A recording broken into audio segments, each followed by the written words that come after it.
ઉદાહરણ 18 7ના અવયવી આપો।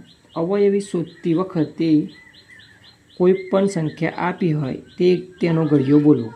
દાખલા તરીકે 7ના અવયવી શોધો તો 7નો ઘડિયો ક્રમશઃ બોલતા 7 એકા 7 7 દુ 14 7 તરી 21 7 ચોક 28 7 એકા 7 7 દુ 14 7 તરી 21 7 ચોક 28 7 પંચા 35 7 સંગ 42। તો આ રીતે અવયવી શોધી શકાય। હવે જોઈએ મહાવરામાં।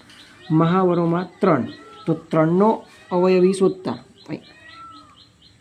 3ના અવયવી શોધો।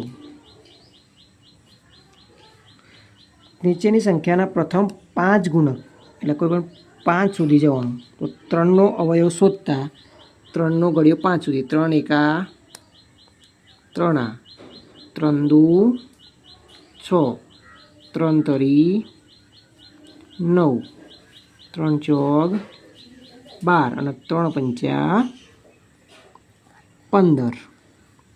તો અહીંયા ત્રણના અવયવી 3 6 9 12 અને 15 થાય।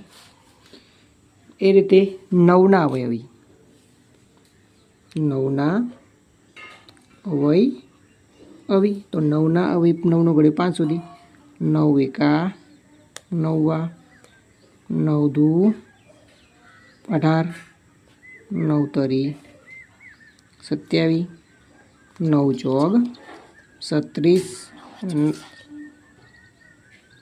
9 પંચા 45। તો 9ના અવયવી થયા 9 18 27 36 અને 45। હવે 3ના અવયવી તમે જાતે શોધો।